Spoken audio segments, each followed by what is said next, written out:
Salve, atrocious aardvarks. I'm Nova Caesar and welcome to my domain. Today we return to the fascinating world of Archie's Sonic the Hedgehog. In this episode of my retrospective / review thing, we won't be tackling the comic series just yet. Before we actually dig into the comic series itself, I thought it best to first explain what led up to this comic, to make it so noticeably different from how most of us currently perceive the Sonic brand. In order to understand how and why Archie Sonic was the way it was, we first need to understand how Sonic was handled in Western regions during the early 90s. But don't worry, I'll also be covering Archie's original Sonic miniseries in this video too, since both topics go hand in hand. Let's start things off with the American localization of the early games. Of course, the most well-known change made during localization is the name of Sonic's arch-nemesis. But for the 5 of you who still get confused by the multiple names, his original Japanese name is Dr. Eggman. But Sega of America changed it to Dr. Ivo Robotnik, a name that would be cemented into all Western Sonic media up until Sonic Adventure came along. From Sonic Adventure and onward, the West would embrace the Japanese lore of the games, and as such, he's now called Eggman in all regions. As a compromise, Ivo Robotnik became his real name, while Eggman is just a nickname that he prefers to go by. The other well-known localization change is the character redesigns for the North American box arts of the early games. Changing video game box art between regions is actually a pretty common localization practice that is still sometimes done to this day. The reasoning could vary, but what I've noticed a lot of the time is that when it comes to action properties targeted at a younger demographic, the Japanese tend to favor a cutesy approach, while we Americans love us some edge. And Sonic's redesign embodies that edge. The box arts used in North American releases are credited to the late Greg Martin, an artist who actually had a really impressive resume. If you grew up in the 90s and or early 2000s, then you've no doubt seen his art. Check this out, before Worlds Collide, Sonic and Mega Man had met before in this promotional art for Mega Man The Wily Wars, where Sonic is welcoming Mega Man to the Sega side of the hood. Well, I say that's Mega Man. Personally, I think he looks more like Chucky cosplaying as Mega Man. So starting with Sonic, there's some noticeable differences between his Japanese and American designs. His shoes are thinner, the cuffs on his gloves are smaller, and his ears are slightly curved. But the change that makes this design so iconic is the spines. Rather than the 6 spines on his head and the 2 on his back, Sonic was given 4 spines running down his head and back like a giant mohawk crossed with a buzzsaw. The Greg Martin redesign would in turn be implemented in various Western-made Sonic media, most notably the Adventures and SatAM cartoons. However, this design was not an absolute. The Japanese design would still be used in promotional material, and even Martin himself had drawn this design in addition to his own. Some media, like the Sonic 1 promo comic, and some early issues of the UK Sonic comic series by Fleetway Editions, drew Sonic as a sort of hybrid of the two designs. Actually, it's more appropriate to say that it is the Greg Martin design, but the artist still gave him multiple rows of spines like the Japanese design. As for the Archie series, since the cartoons used the Greg Martin design, so too did it during the original miniseries and the first 12 issues of the main series. But by the 13th issue, they switched over to the Japanese design, and stuck to it up until it was time to give Sonic his modern design. Now on to Robotnik. During the 90s, he actually had 4 primary Western designs. The first design appeared on the box arts for the 8-bit versions of Sonic's 1 and 2, as well as some stock art. For the most part, he resembles the Japanese design, but the biggest change was replacing his spectacles with visible eyes. Why he was drawn this way? I'm in agreement with Cybershell's video on the subject. What probably happened was that the spectacles on Robotnik's Sonic 1 sprite were mistaken for his actual eyes, which can be backed up by the Sonic Bible's description of his appearance. The next design is the one that's much more iconic, and seen the most on Greg Martin's box arts. Overall, it looks the same as the previous one, except now Robotnik's beady eyes have been enlarged into these freakish pitch black eyes. Looking at the Sonic 2 box art when I was a kid, I like to imagine that those were empty eye sockets, but he could still see anyway because he was just that evil. If the Cybershell theory is true, then the black spectacles on Robotnik's Sonic 2 sprite would explain why he was given these strange, creepy eyes. Oh yeah, and Greg Martin also made Robotnik a ginger. The Adventures and SatAM cartoons would take this design to the next level by giving him red irises, an egg-shaped head, and a very flamboyant suit. All 4 designs were used in Western Sonic media, and although there was no definitive design, the Adventures design seems to be the most popular one to use in Western regions. The book series by Troll Associates started with the Sad AM design, but switched over to the Adventures design after the first book. The Fleetway comics started with the Greg Martin design, but had Robotnik transform into the Adventures design 22 issues in. The Sonic 3 toys from McDonald's used this design over the one seen on the North American box art or the in-game sprite. Why were people so insistent on using this design? Once again, this is just a theory, but I think it has to do with the game Dr. Robotnik's Mean Bean Machine, which based its characters and aesthetics off the Adventures cartoon. This might have been people's attempt at maintaining some form of consistency. This theory can be backed up by the 2 different box arts for Sonic Spinball. Greg Martin used his black-eyed Robotnik design for the Genesis box art, but the box art for the 8-bit version released the following year used the Adventures design. Apparently, he was instructed by Sega to give Robotnik the same design he had in Mean Bean Machine, and in addition change Sonic to his Japanese design. Like I said though, there was no definitive Robotnik design. To tie all this back to Archie, the guys working on this comic series evidently favored the Sad AM design, and he would continue to be portrayed this way until Sonic Adventure was on the horizon. I should also mention Tails while I'm at it. His American design is mostly the same as the Japanese, with the differences being the most minuscule out of the 3 characters. He has shorter chest fur, and the hairs on the back of his head are more pronounced. What's worth mentioning, however, is that some Western media gave his fur different colors. The white in his fur became beige, and instead of bright orange, his primary color ranged from burnt orange to straight up brown. Why was this done? Well, originally I was just going to write this off as someone's creative liberty, but while I was doing research on the Sad AM cartoon's early production, I came across this neat Twitter thread from a user who documents all things Sad AM. According to this individual, what we're looking at is an early beta version of Tails' Sonic 2 sprite found in Deke Entertainment's files. If this is true, then that would mean that Tails' strange coloring is actually based on a prototype of his game design. Not at all far-fetched, since Sonic 2 would have been in production around the same time as the cartoons were. Combine that with the fact that Sonic 2 was developed in the States, while the rest of Sonic Team was developing Sonic CD back in Japan. Archie would use this color scheme, and interestingly kept using this color scheme for a while, even after Tails was changed to his modern design. Some of you are probably wondering what I meant earlier by the Sonic Bible. That makes for an excellent segue to the next major component of Western Sonic. During the early 90s, Sega of Japan wasn't the best at sharing notes with their international branches, leaving Sega of America to just make shit up. Enter the Sonic Bible. The Sonic Bible was made by Sega of America to serve as a guideline for all Western Sega branches and Western-made Sonic media to follow. From how to color the characters, to how their personalities are to be portrayed, to how you're supposed to pronounce Robotnik's first name. For the longest time, I thought it was pronounced Ivo. In addition, the Sonic Bible also introduced new characters exclusive to Western lore. The animals that Sonic frees from destroyed badniks have individuals from each species who make up Sonic's animal friends. Their names are as followed: Johnny Lightfoot, Porker Lewis, Sally Acorn, Flicky, Chirps, Tux, and my personal favorite, Joe Sushi. It also provided an origin story for Sonic and Robotnik, set before the events of the first game. There are multiple drafts of this origin story, and there's also the Sonic 1 promo comic which tells its own version of events. I'll use the latter since it has visuals, but I'll add in a few things from the other drafts. In this story, Sonic began as a brown hedgehog living on the planet Mobius, who one day accidentally burrowed into the laboratory of a kind-hearted human scientist named Dr. Ovi Kintabor. Kintabor explained to Sonic that he was collecting the mystical Chaos Emeralds and storing them in a machine called the Rock, or the ATM as it's called in the Sonic Bible. With the Chaos Emeralds, the Doctor would use the Rock to successfully cleanse Mobius of all evil, and seal the energy of said evil within the Emeralds. If you ask me, making people good by forcefully changing their personalities is evil in and of itself, but I digress. Before he and Sonic met, Kintabor found 6 emeralds, and already began using the machine to absorb evil energy. But eventually, he would need to find a 7th gray emerald in order to stabilize the others. In addition to the Chaos Emeralds, the machine also contained thousands of supercharged rings in order to cool it down with positive energy. Yeah, just roll with it. Sonic agreed to help Kintabor with his plan, and the two became best friends. One day while Sonic was testing out the Doctor's super treadmill, Sonic ran so fast that he broke the sound barrier, and the treadmill's power mutated him, turning his fur blue and granting him with the power of super speed.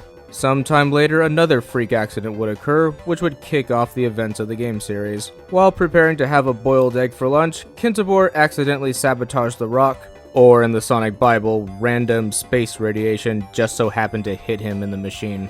The destruction of the rock caused the rings inside to scatter all throughout the land, and warped the 6 Chaos Emeralds into the first game's special stages. The evil energy already collected by the emeralds along with the boiled egg corrupted Dr. Ovi Kintobor's body and mind, transforming him into Dr. Ivo Robotnik. Instead of saving the world, the reborn Doctor now wished to conquer it. His kindness and desire to help others was replaced with pure malice and a lust for power. Makes you wonder why they bothered changing Eggman's name in the first place if they were going to make it to where his backstory is that he's literally half egg and half man. If all this sounds familiar to those of you living across the pond, that's because this origin story went on to be incorporated into the Fleetway comics, among other UK Sonic media.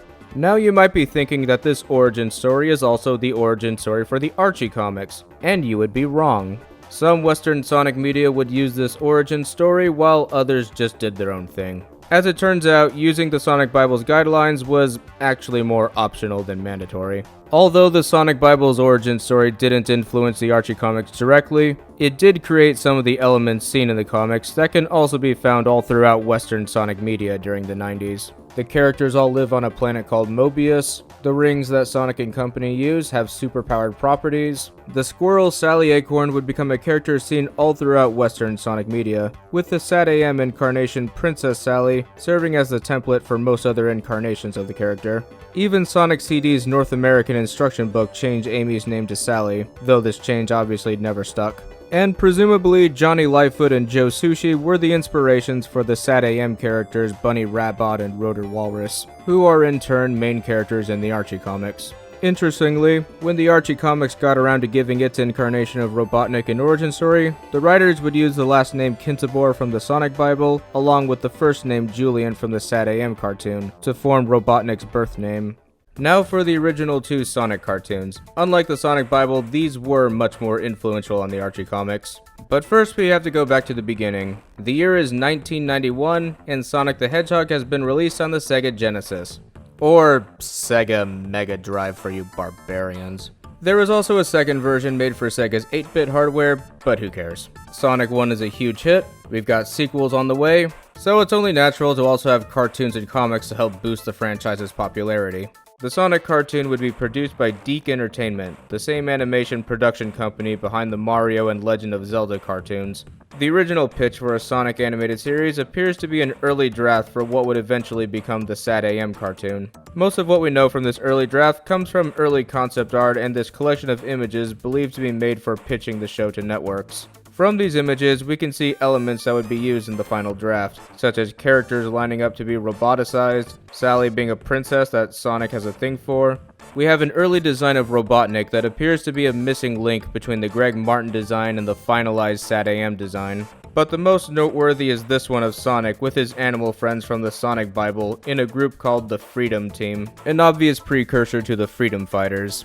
This image in particular would later be repurposed as stock art for an ad in the 12th issue of the Fleetway comics to promote the 2 upcoming cartoons. So that's why the Fleetway incarnations of Johnny Lightfoot and Porker Lewis started dressing like greasers. But I digress. Due to some conflict behind the scenes during the show's production, Deke ended up creating 2 Sonic shows that were created at the same time, premiered in the same month of the same year, but were completely unrelated to each other. If you want a more in-depth review of the 90s Sonic cartoons, I'd recommend watching Steve Review's video, but I'll give a brief rundown. The first one to air was Adventures of Sonic the Hedgehog, which initially premiered on September 6, 1993, and would premiere new episodes on weekdays. And the second, simply called Sonic the Hedgehog, initially premiered on September 18, 93, and premiered new episodes on Saturday mornings, hence the fan-given title SatAM. Adventures is a goofy, nonsensical slapstick comedy not too far off from an old Bugs Bunny or Roadrunner short.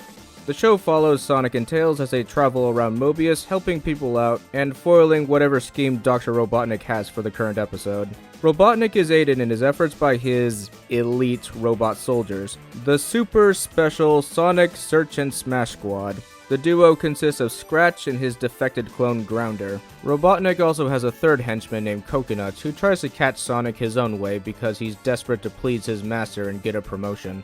As for Robotnik himself, if you've seen the show before, then you know he's the best character. His zany personality and just the way he's animated always makes me want to grin. And let us not forget that he's also a YouTube poop icon, up there with the likes of King Harkinian, Mama Luigi, and Dr. Rabbit. Surprisingly, Adventures actually does try to follow the games to an extent. The Chaos Emeralds are included in a 4-part story arc, the characters sometimes visit locations from the games, and even Scratch, Grounder, and Coconuts are based on actual badniks from the second game. And let's be real, Robotnik's personality in this show is only a slight exaggeration from how he's typically portrayed in Japanese media. Sad AM, on the other hand, is a whole different beast. Sad AM had a much darker tone, with its comedy toned down. Apart from a few superficial things, this show doesn't really follow the games all that closely, but that hasn't stopped it from being one of the most beloved iterations of Sonic by the fandom, and the biggest influence on the Archie comics. This show has quite the backstory. Sonic and his best friend, Princess Sally, once lived in the city of Mobotropolis, governed by Sally's father. During his early childhood, Sonic lived with his uncle, a brilliant inventor named Sir Charles Hedgehog, or just Uncle Chuck. His most famous invention seen in the show being the power rings that Sonic uses throughout the series. His most infamous invention, however, was the Roboticizer, a device capable of converting living flesh into machinery because science. Uncle Chuck had built it with the intent of helping the elderly live longer, but he ultimately destroyed the device after discovering that it causes patients to lose their free will. Though he had scrapped the Roboticizer, its blueprints were stolen by Julian, the city's war minister. Julian's technological expertise had helped Sally's father win a war, and since then he'd been one of the king's most trusted subjects. And surprise, surprise, this obese mustache man is actually evil and winds up stabbing the king in the back. After reprogramming the city's robot police force and deploying his massive warship, Julian initiated a coup and successfully usurped the throne. Julian then rechristened himself as Dr. Robotnik and then immediately got to work transforming Mobotropolis into the polluted cyberpunk hellhole Robotropolis. During the takeover, Sally's father disappeared, and it's later revealed that Robotnik had banished him into another dimension. After disposing the previous ruler, Robotnik then proceeded to use the rebuilt Roboticizer to transform Uncle Chuck and the rest of the city's population into obedient robot slaves. If you couldn't already tell, this is meant to be the show's equivalent of Robotnik putting animals inside his robots in the games. Sonic, Sally, and the small percentage of people who managed to avoid getting captured took refuge in Knothole Village, located deep within the neighboring Great Forest. Years later, Sonic, Sally, and their other childhood friends grew up and formed the Freedom Fighters, a small group of rebels who continuously thwart Robotnik's plans for further conquest. Sonic and Sally both serve as co-leaders, with the former being the brawn and the latter the brain. Personally, I'd argue that Sally is the one and only leader, since she's the team's strategist. Sally is aided with her plans by her advanced AI, Nicole. The other members include Bunny Rabbot, the half-roboticized main muscle of the team, Rotor, the inventor and tech guy. In the West, it hadn't been well established yet that Tails is supposed to be the tech guy, leaving him as simply the kid character who idolizes Sonic. His portrayal in this show is similar to how he was in Adventures, except much worse. While Adventures Tails helps Sonic out like he does in the games, Sad AM Tails hardly ever does. He stays in Knothole most of the time and doesn't become an official freedom fighter until near the end of the series. I guess he was sidelined in order to further differentiate this show from Adventures. The last freedom fighter is Antoine Depardieu. Antoine is the show's punching bag. He's rude, vain, critical of other people's cooking, and a massive coward. In other words, he's French. Just like Adventures, Robotnik is the best character. But unlike Adventures, Sad AM Robotnik is a much more threatening villain. This Robotnik is an outright sadist who enjoys enslaving people, spreading misery, and polluting the planet. He's like a Captain Planet villain, but actually cool. He can still be a funny villain, but his comedic moments are much more subtle. The last main character is Snively, Robotnik's nephew and right-hand man. As his name implies, he's a little wuss who takes abuse from his uncle, all while yearning to one day take over the Empire. He's the Starscream to Robotnik's Megatron. There's more characters, but I'll talk about them when they debut in the comics. The show's plot typically revolved around the Freedom Fighters sneaking into Robotropolis to sabotage Robotnik's schemes, while Robotnik tries to find the location of Knothole and destroy it. This would in turn serve as the basic plot for the early issues of the Archie comics. Speaking of which, with all that now out of the way, we can finally discuss the Archie series itself. I wanted to explain the two cartoons in order to give you an idea of what early Archie Sonic was like. It had the plot and setting of SatAM, but with a comedic tone not at all different from Adventures. The comic would use characters from both shows while incorporating more elements from the games. Archie Robotnik had the same design as the dark and menacing SatAM Robotnik, but with a personality much more akin to the comically eccentric Adventures Robotnik. Coincidentally, the Fleetway comics did it the other way around. Okay, I'm done talking about Fleetway. I'm not going to review it. Archie is more than enough. If you want Fleetway content, subscribe to this guy, he does good coverage. I'll talk more about the main Archie series in greater detail next time, so for now, the focus is going to be on the original miniseries. Think of this as a sort of prequel to the main series. Its canonicity to Archie's overall story is highly questionable, but it did set the foundation for the early issues of the main series. So without further ado, let's start from the start. Sonic the Hedgehog Issue 0. This issue was published in November of 1992 and hit shelves in February of the following year. When it comes to the issue covers, I'll only talk briefly about the ones I think are worth mentioning. The cover for this issue is decent for what it's trying to convey. Sonic running right out of a TV screen and onto the comic's cover with Robotnik on his tail. As you can see, Robotnik was drawn with his beady eye design. However, he doesn't actually look like this within the issue itself. Sonic also looks a little different. The way his spines were drawn seemed to have taken a cue from the Japanese art for Sonic 1. This cover was drawn by Scott Shaw, who also did the art within the issue, so he must have been instructed to use more game-accurate designs for the cover, since players of said games would be more familiar with those designs than what's actually shown in the comic. Just like the cover, the issue begins with Sonic being chased by Robotnik. We also get a look at our roster of characters. On the left we have our heroes: Sonic, Tails, Boomer, Sally, and Antoine. Where's Bunny? I don't know. On the opposite end, we have the villains. Robotnik along with his badniks. Buzz Bomber, drawn with the SatAM design rather than the actual game design. Cluck, a badnik exclusive to Western Sonic media. And Crabmeat and Caterkiller. This issue marks the debut of longtime Archie Sonic writer Mike Gallagher. Most of his stories are more on the comedic side, even as the comic series took on a darker tone. He also contributed greatly to the Archie vs. early world building, as well as creating many comic original characters. Back to the story, Sonic is being his typical snarky self while Robotnik tries to catch him with muck. Sonic is then stopped in his tracks by a Caterkiller. Robotnik demands Sonic tell him the location of Knothole, or else he'll be encased in muck. Sonic obviously refuses and jumps in time to avoid the muck that instead hits the Caterkiller. Some strategy you had there, Robotnik. Sonic gloats and then retreats back into the Great Forest. He proceeds to break the fourth wall as he takes us down into Knothole. Upon entering the village, he's greeted by Tails and Boomer. Tails gives Sonic an ego boost, but then Sally appears. As the team leader and a princess, she serves as a foil for Sonic's carefree attitude. Sally accuses Sonic of potentially leaving a trail for Robotnik to follow, but Sonic assures her that he went to warp Sonic speed, apparently meaning that he went so fast that his feet never touched the ground. I don't know, man, that looks like ground touching to me. Tails then tries to recreate warp Sonic speed, only to instantly trip over. Heh, he's a dumb kid. Sally doesn't appear concerned that a child potentially harmed himself, and instead thinks it's cute how much Tails idolizes Sonic, like they all do. Sally then instantly denies that she does, and here we get our first glimpse at Sonic and Sally's feelings for each other. Antoine de Coulet enters the scene to inform the others that leaks have been appearing throughout Knothole, ending part 1.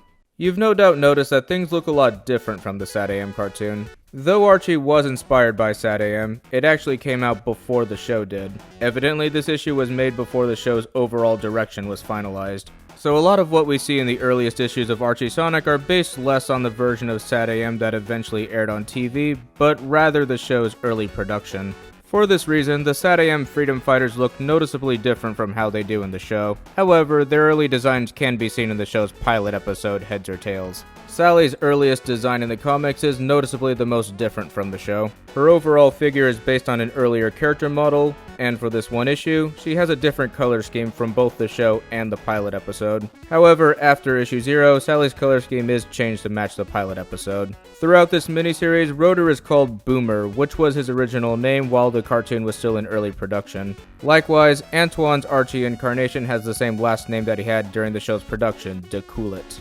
Rather than a proper village hidden in the forest, Knothole is instead an underground tunnel system located underneath the forest. Similarly, Robotropolis doesn't look like the dystopian cyberpunk city that we see in the show, but rather a huge factory compound with Robotnik's central headquarters resembling a standard office. As I mentioned before, the miniseries would set the standard for how the main comic series functioned for a time, so all these differences would carry over into the early issues of the main series, but as the comic progressed, it would correct itself to be more in line with the cartoon. Knothole and Robotropolis became more show accurate, Sally's character model and color scheme would be changed to match the cartoon, and Boomer's name was changed to Rotor.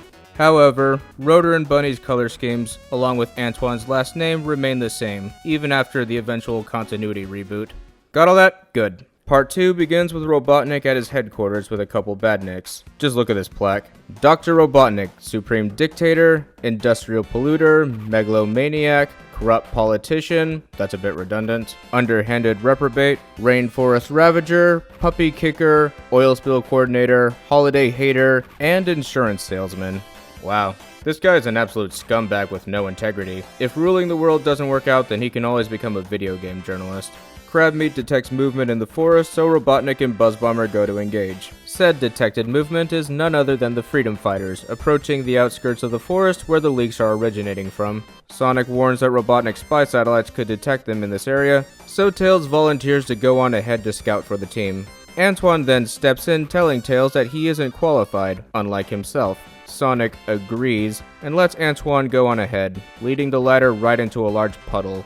There they discover the source of the leaks. Weeping willows that are literally weeping because Robotnik has bulldozed several acres of wooded land in his attempt to find the entrance to Knothole. Robotnik and Buzzbomber then arrive and attack the Freedom Fighters. Sonic lures Robotnik away from the others, and once Boomer realizes what Sonic is up to, he proceeds to make a really bad pun which confuses Sally. Boomer explains that Sonic is headed for the well where Sonic hid one of his rings.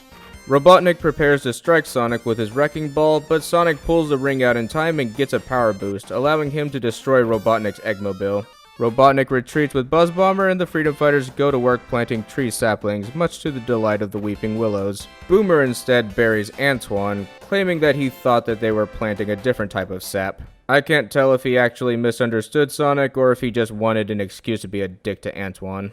The next page is just Sally being upset because she wanted to show us her family tree, but Robotnik had cut it down. Sonic then proceeds to add in his own pun. Yeah, the humor in this miniseries isn't really to my liking. Had I read this as a kid, I doubt I would have liked it then either. The next page shows off the different stages of Sonic's speed.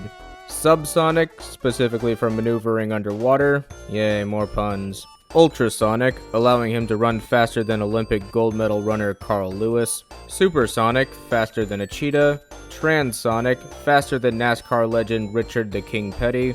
Hypersonic, faster than a jet. Warp Sonic, faster than light. And then there's his spin attack.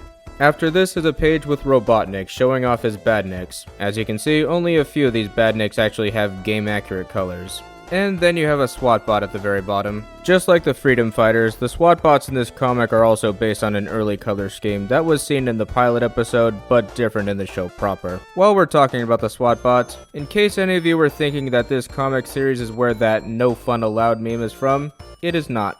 That's actually from a completely unrelated book series by Golden Books, which had the same aesthetics as early Archie Sonic, except Robotnik had his adventures design. Next up is the issue's second story, which tells the origin of Sonic and Robotnik's rivalry. That's right folks, we got ourselves another origin story. This being Archie's initial origin story before Ken Penders retconned it to be closer to the SatAM cartoon. In fact, this could also have been SatAM's original origin story before the writers settled on a darker tone. We begin with Sonic taking us back to the beginning. In the early days, Sonic lived with his Uncle Chuck and his dog Mutsky. Mutsky is also a character that appears in the SatAM cartoon, albeit only in the pilot episode. Back in the day, Uncle Chuck used to run a chili dog stand with Sonic as his delivery boy. This comic also carries over another thing from the Sonic Bible that I neglected to bring up, that being Sonic's shoes are specially made for resisting friction when he runs. In the Sonic Bible, they were made by Dr. Kintabor, while in this story it was Uncle Chuck. Uncle Chuck then gets a call on the phone from a new customer. While he's on the phone, we see Sonic playing with Mutsky, and we also see that the colorist mistook Sonic's spines for background grass. Oops. The person on the phone orders 200 chili dogs, causing Sonic and Uncle Chuck to believe that they've hit the jackpot. Meanwhile, a buzz bomber sets up a sign claiming the city that they're in as property of Dr. Robotnik. After Sonic runs off to make the delivery, Uncle Chuck is captured by a SWAT bot, under arrest for the heinous crime of expressing joy. Yeah, off with that fucker's head. Uncle Chuck and Mutsky are then taken away by SWAT bots, as Chuck discovers that Robotnik was the one who made the order for 200 chili dogs. Sonic arrives at Robotnik's factory to make the delivery, where Cluck proceeds to drop a giant ball on him. Having super speed, Sonic avoids being crushed and realizes that he's been set up. He returns home to find his uncle's chili dog stand being torn down. Part 2, Sonic interrogates the SWAT bots who prepare to respond with violence. Sonic trashes them while one of them quotes 2001: A Space Odyssey as it dies. Sonic discovers that the badniks were from Robotnik's factory and heads back over there. He prepares to storm the factory, angry at this Robotnik guy for not only taking his uncle and dog, but also because he still owes him money for the 200 chili dogs. Then he gets stopped by a girl. She reveals herself to be Princess Sally Acorn, whose father was also captured by Robotnik. Sonic doesn't believe her one bit, and prepares to rush in before Sally pulls him down just in time to avoid a swarm of buzz bombers patrolling the grounds. Sonic's attitude does a full 180 and the two team up.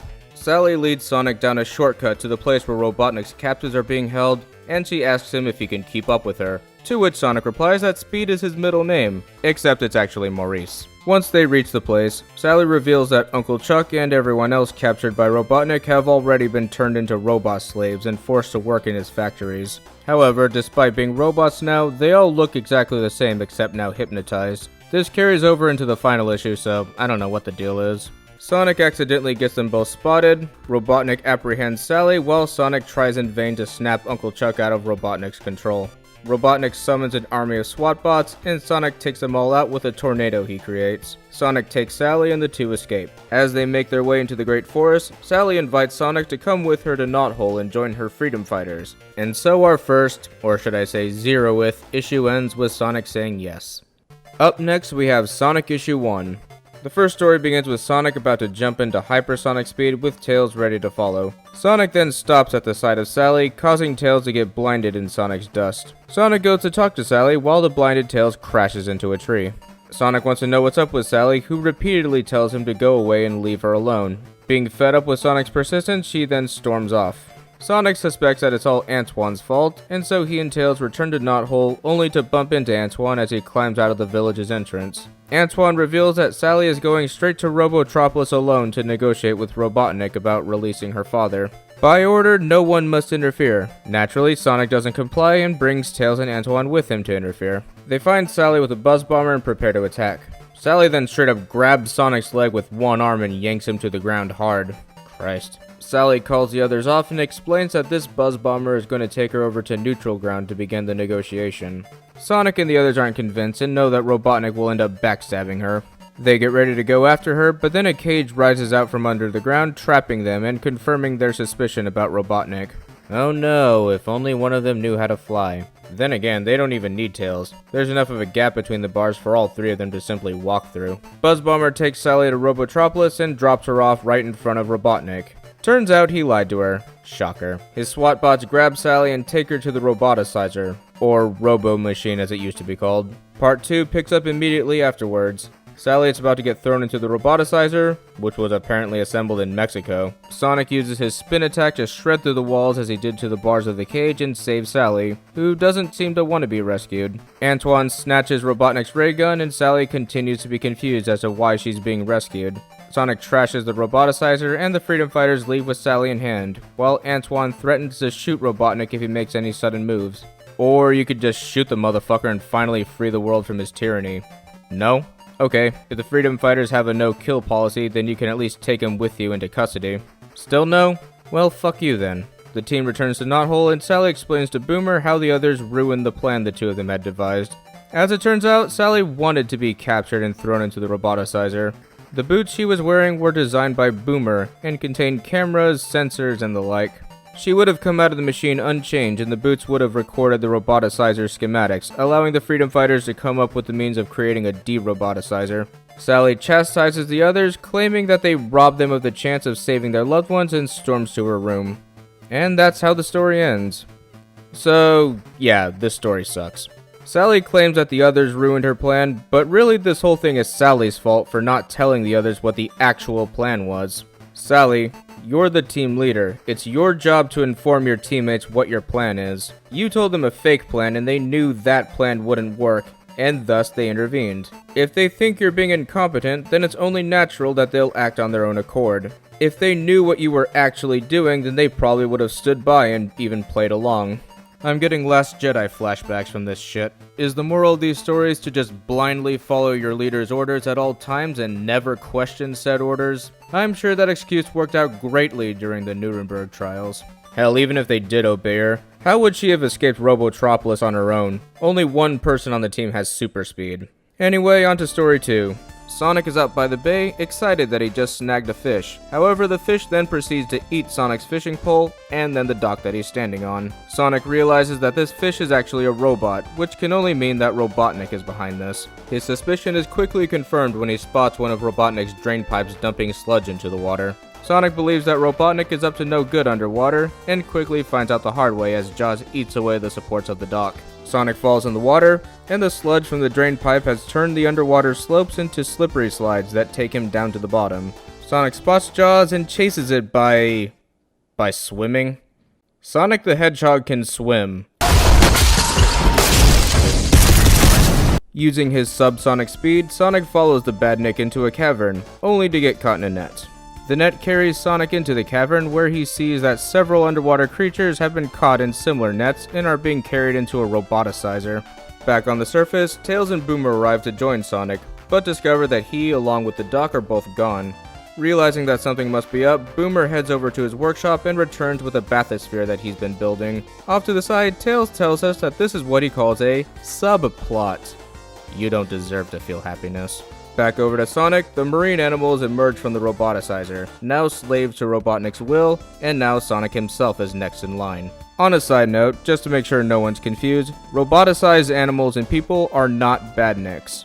Badniks are true robots built from scratch like they are in the games. Unlike the games though, Archie badniks don't have small animals inside them. Anyway, Jaws gloats to Sonic before proceeding to pull him into the roboticizer, but Sonic frees himself with his spin attack. Though Sonic managed to free himself, he's now running out of air and Jaws continues to sadistically gloat. Boomer and Tails arrive in time to save Sonic and fire Jaws away with compressed bubbles. Sonic gulps the air from the bubbles and destroys the roboticizer. Jaws escapes and the trio return to the surface, ending the second story. Definitely better than the first story. The rest of this issue is just a bunch of one-page short stories. In this story, Sonic explains one of the woes of being super fast. Whenever Sonic is up to bat, he can easily score a home run with no effort, though it helps that there wasn't anybody guarding the bases or standing in the outfield to catch the ball. The second story is centered around Boomer. Shit man, Boomer got his own story before Tails did. Since we all know about how fast Sonic is, Boomer shows us things that are slower than Sonic, such as a snail, a mailman, and US congressman touching an anti-pollution bill. Okay, well, what's written on the bill? You can't just say it's an anti-pollution bill and not elaborate any further. What will the bill actually do in order to cut down on pollution? Would any demographics in the US be negatively affected by the change it'll implement? Environmentalists have proven that they can be batshit insane in their delusional crusade to save the planet, so for all we know, Congress is actually dodging a bullet by ignoring it. Next story is Sonic playing tennis by himself. He seems to have gotten over how his speed makes sports too easy for him. And the last story is Sonic showing us his childhood photos, and lo and behold, the joke is that he's fast. Moving on, Sonic Issue 2. In Knothole, Sally calls for Sonic. Sonic runs at twice the speed of sound, arriving before Sally could finish her sentence. She tells Sonic that she has something important to tell him, to which Sonic jokingly asks if it has to do with why she changed her hair color. Sally then wonders to herself if Sonic prefers her hair this way, to which Sonic confirms in his own thoughts that he does. Well, aren't you going to be disappointed when she becomes a redhead?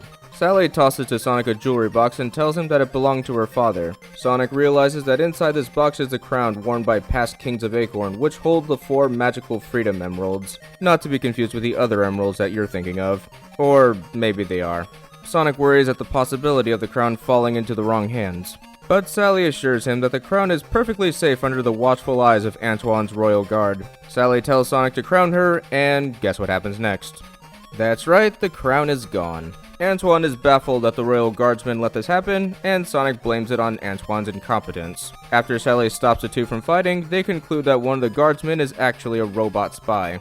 Antoine said earlier that he trained each guard, but didn't know that one of them was a robot. So yeah, Sonic is right about him being incompetent. In order to find out who the culprit is, Sonic runs in circles, generating enough smoke to set off the sprinkler system, and they quickly discover who the robot is. The robot confirms that he stole the emeralds and gave them to Robotnik, who instead of harnessing their power for his own gain, decided to instead scatter them across Mobius. Antoine calls the pig a turncoat and says that because of him, Robotnik now knows the location of Knothole.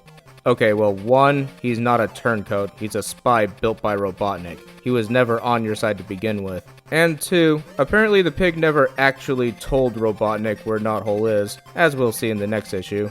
Not that it matters, because the pig then proceeds to self-destruct. Sonic takes the ticking time bomb out of the room and kaboom! Part 2, Sally grieves over losing Sonic, but it turns out he's alright and wants Sally to finish confessing her feelings for him. Antoine asks how he survived, seemingly forgetting that Sonic has super speed.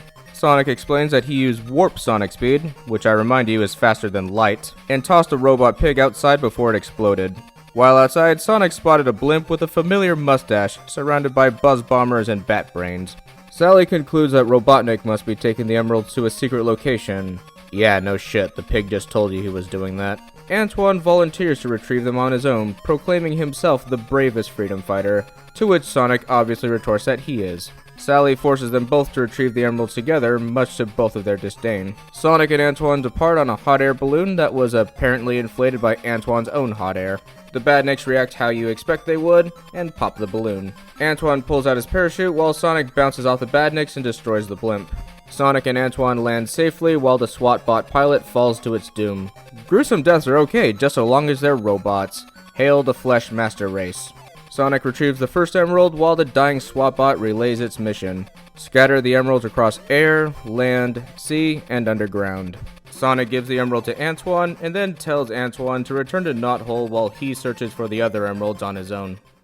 And now for something completely different. We're then interrupted by Sonic doing an impression of David Letterman. He gives us the top 10 reasons why this comic is the coolest comic around. Yeah, move over, losers. This is the real shit right here. Only 3 issues in and already we're flexing. Number 10. Sonic doesn't run on batteries. A clear jab at the Energizer Bunny. Number 9. This comic addresses the environment. Keep in mind this was the 90s, back when the media was hell-bent on brainwashing kids into caring about the environment. Number 8. Sonic is blue, so he matches most of your wardrobe. Most of my shirts are black. Number 7. This comic has no villains who are mutants. So? Number 6. No guest stars to boost sales. Doesn't stop you from having multiple crossovers in the future. Number 5. This comic appeals to people with weird fetishes. Number 4. Nerdy shit. Number 3. No cholesterol. Number 2.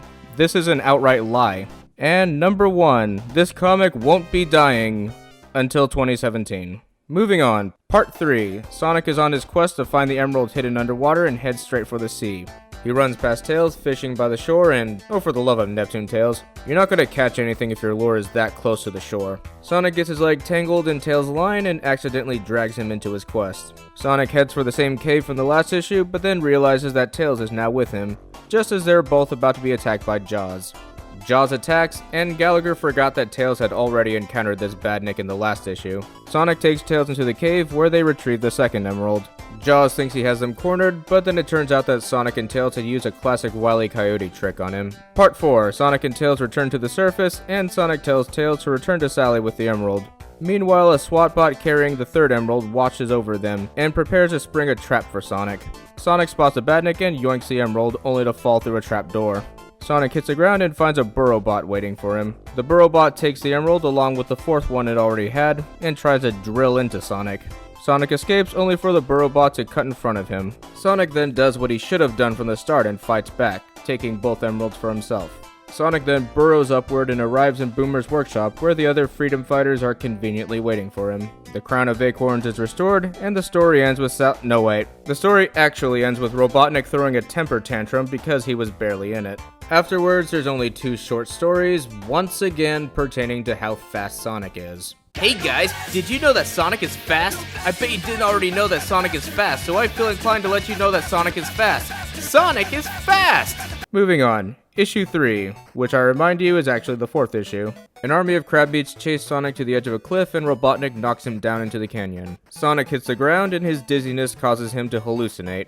This issue marks the debut of reoccurring artist Dave Manick. His art in this series is okay. It looks fine when it's associated with comedic stories, but looks awkward in more serious stories. Back to this story, Sonic's hallucinations cause him to imagine himself taking out the crabmeats, and Robotnik curses both Sonic and his Uncle Chuck. Sonic and Robotnik then both begin to reminisce of Uncle Chuck, and then we get a flashback within this imaginary scenario. And so we have yet another origin story, though this one is completely imaginary. Years ago, Uncle Chuck had just finished inventing the first power ring. Like the Sad AM cartoon, Uncle Chuck had invented the rings for the purpose of giving his nephew's powers an extra boost. And speak of the devil, a young Sonic comes running in to tell his uncle that Robotnik is bullying him. According to this imaginary story, Sonic and Robotnik are close in age and have been at odds with each other since they were both children. Kinda like JoJo's Bizarre Adventure, though thankfully Robotnik doesn't throw Mutsky into an incinerator. Uncle Chuck doesn't like that they fight and explains to Sonic that Robotnik comes from a broken home. To which Sonic replies that he's probably the one who broke it. Okay, I'll admit that was a good comeback.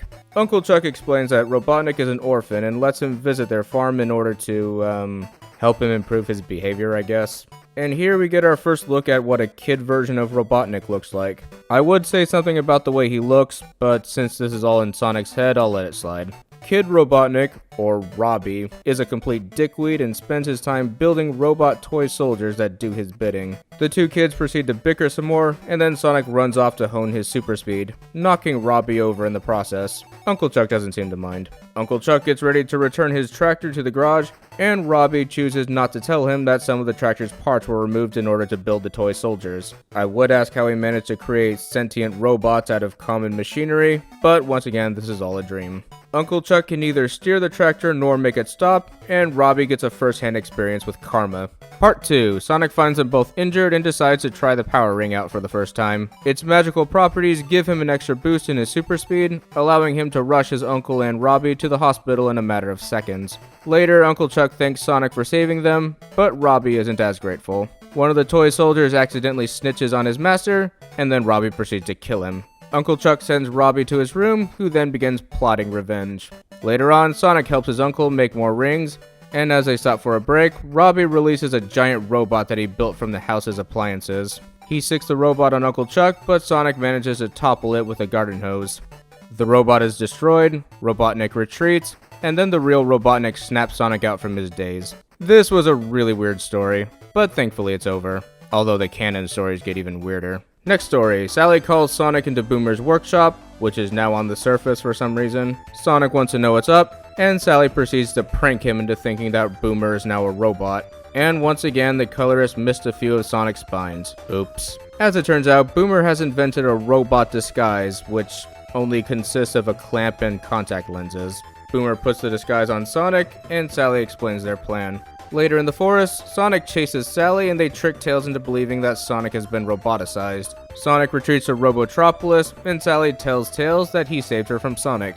Tails doesn't seem at all mortified that the guy he idolizes is now evil and instead boasts his own heroics to the forest. Apparently, he only ever looked up to Sonic for his own personal gain. What a guy. A buzz bomber snatches one of Tails' newspapers and Tails seems more concerned that he left without paying.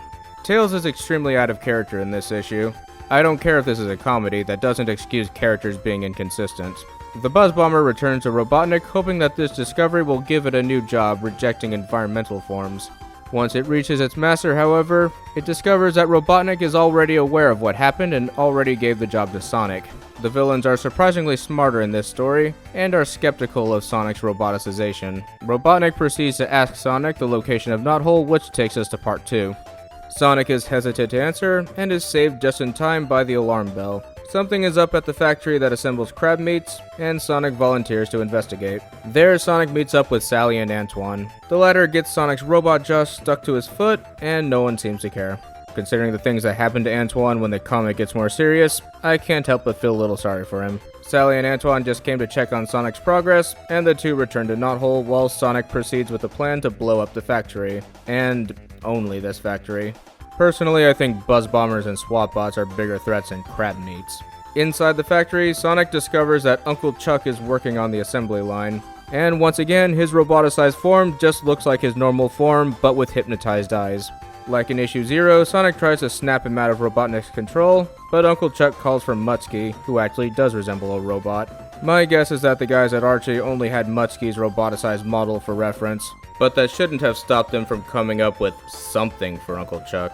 Uncle Chuck and Mutsky are both still completely under the Doctor's control, and so Sonic returns to Robotnik to get payback. Robotnik orders Sonic to type in Knothole's location so a missile can eradicate it, but instead, Sonic types in the coordinates for the factory that assembles Buzz Bombers. That's better. Let's just hope that there weren't any roboticized slaves in that factory. Otherwise, Sonic just accidentally killed innocent people out of spite. Sonic leaves his jaw clamp with Robotnik and returns to Knothole, ending both the story and the miniseries. Overall, this miniseries is pretty meh. The comical years of Archie Sonic aren't really my thing, but there's still more to come. Canon is extremely loose in the early years of Archie Sonic, and that goes double for this miniseries. If you ask me, for the most part, this miniseries is not canon, even if official sources tell you it is. Things like the Crown of Acorns, Robotnik's takeover, and the formation of the Knothole Freedom Fighters are all re-established later on. There's only a few parts that should be taken as canon. Sally's hair and fur do canonically change colors, Rotor has a submarine that he built, Uncle Chuck ran a chili dog stand right before he was captured by Robotnik's forces, and Sonic's middle name is Maurice. And that does it for this episode. Thanks for stopping by, don't forget to like this video if you enjoyed it, and hit subscribe if you want to see more content from me. Also a huge thanks to Cody Beyer for his Robotnik drawing. Very authentic looking. Link to his other artworks in the description, along with links to my other artists. Next time we return to the series, we finally begin the main Archie Sonic comic itself.